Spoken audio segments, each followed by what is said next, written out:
If you feel lost, then this video could be for you. From stutterer to A-list actor, welcome to my YouTube channel, Unstuck Stories, Success Beyond the Struggle. This channel was born from something personal. I've lived with a stutter, and I've faced my fair share of mental health battles. I know how isolating that can feel, but I also know this. Struggle does not have to define us. It can shape us, yes, but it can also fuel us. My hope is that Unstuck Stories inspires anyone who feels stuck and serves proof that no matter how difficult the journey is, success can still be within reach.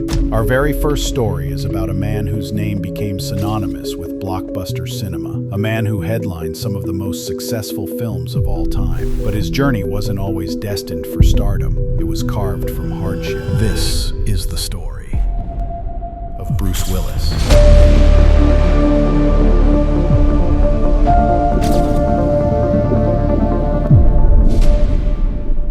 Bruce Willis was born on March 19, 1955, in a small western German town, believe it or not, called Idar Oberstein. His father, David, was an American soldier. His mother, Marlene, was German, from the city of Kassel. Bruce was the eldest of 4 children. He has a sister, Florence. His brother David was in the film industry and co-produced various films, including some Bruce Willis films such as Hudson Hawk, The Whole 9 Yards, Die Hard with a Vengeance, and A Good Day to Die Hard. His younger brother Robert was a website designer before losing his battle to pancreatic cancer in 2001. Bruce never forgot Robert's strength. He once recalled his brother's words, "Look, this does not scare me. I accept this, and I know you're going to grieve, but don't grieve too hard." By 1957, Bruce's father left the military and moved the family to his hometown, Carneys Point, New Jersey. Life there was modest. His mother worked at a bank, while his father became a welder and mechanic. Years later, Bruce would sum up his childhood in just a few words. "We came from a long line of blue-collar people." But even as a boy, Bruce carried a challenge that seemed impossible to escape. Around the age of 6, he developed a severe stutter. Words caught in his throat. Sentences froze before they could leave his lips. School was unforgiving. He was shy, teased, and bullied, earning the nickname Buck Buck. For most people who stutter, the hardest part is saying your own name, since you can't swap it for another word.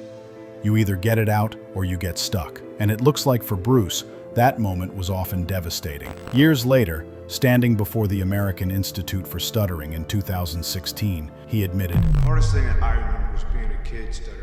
And my advice to the young people in this room, to never let anyone make you feel like an outcast, because you will never be an outcast." Even at 61 years old, his voice cracked as the memories resurfaced, but he offered words of encouragement, as he quoted from Eleanor Roosevelt. A very wise woman named Eleanor Roosevelt once said that no one can ever make you feel bad about yourself without your permission.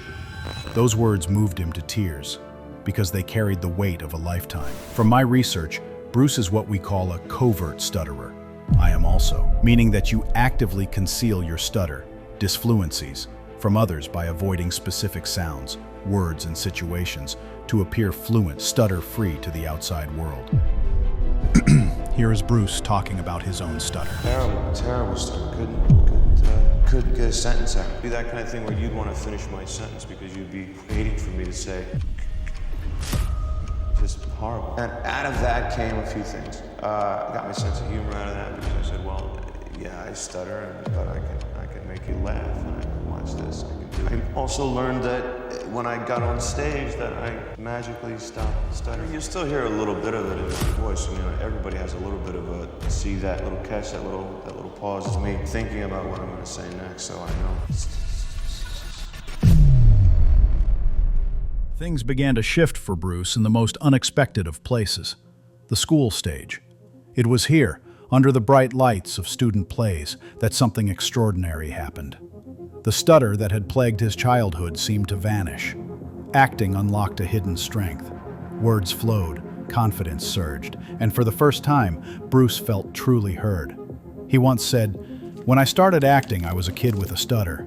I thought, if I could find a way to speak without stuttering, I could find a way to be heard." For a boy silenced by his own voice, the stage became both sanctuary and battlefield, a place where fear transformed into power. Bruce leaned on his natural sense of humor and the courage to laugh at himself.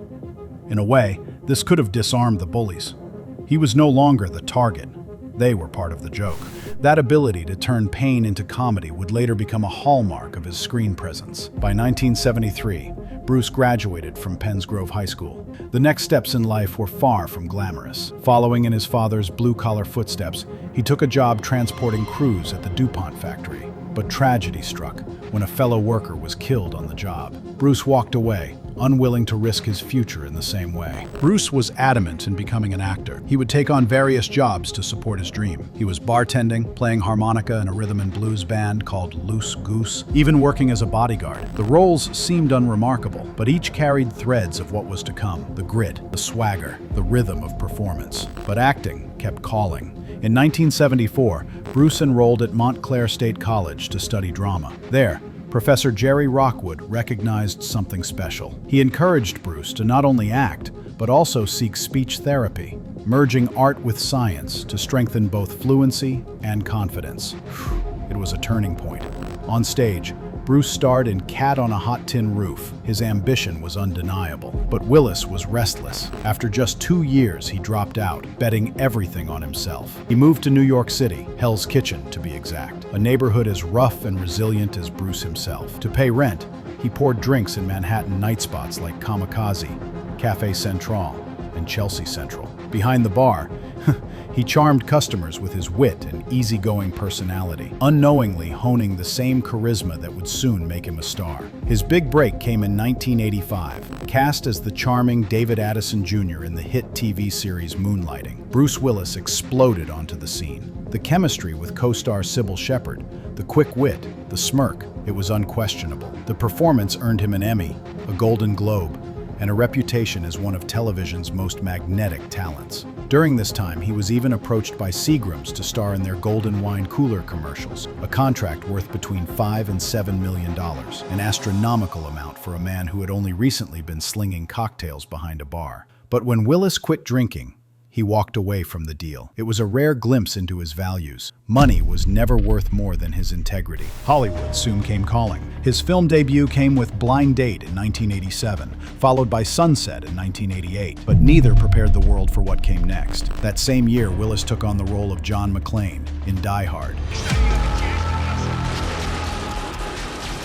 Thanks for the advice. Welcome to the party, Lie in the ointment, Hans.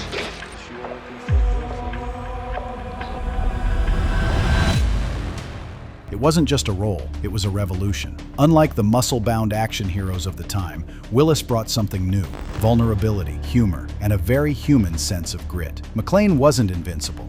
He bled, he sweated, he joked under pressure, and audiences loved it.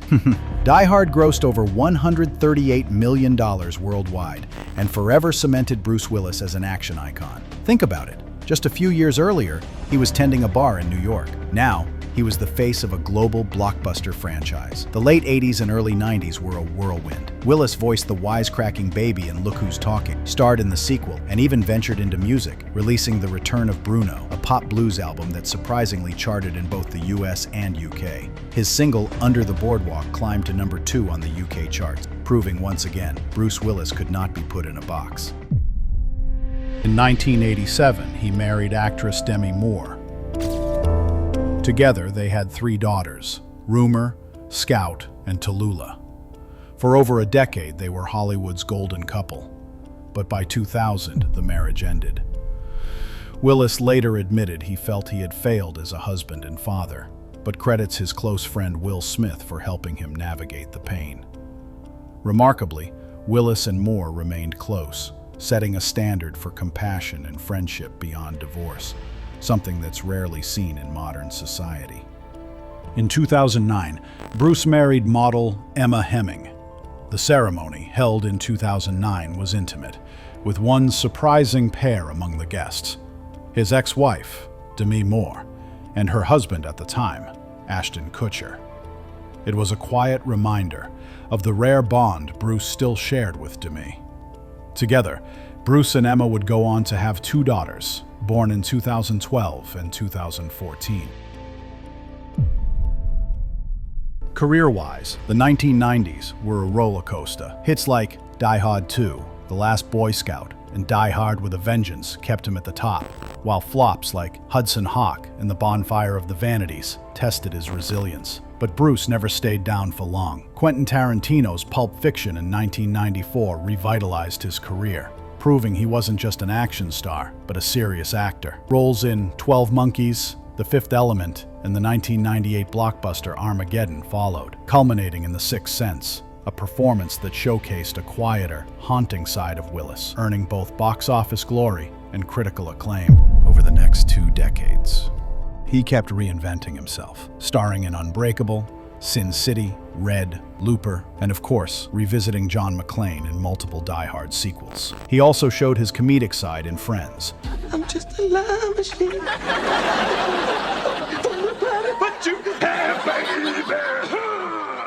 Winning an Emmy for his guest role, and wasn't afraid to poke fun at himself on late-night shows and even during a Comedy Central roast. But beyond the roles, what defined Bruce was his generosity. Jerry Bruckheimer recalled how, during the filming of Armageddon, Bruce would quietly add his own money to crew raffles, so someone would go home each week with a little extra cash. Colleagues and friends, from Bill Murray to Arnold Schwarzenegger, have all praised not just his talent, but his character. Bruce Willis is a good guy, a good guy. Yeah. And he was a good friend and really always understood.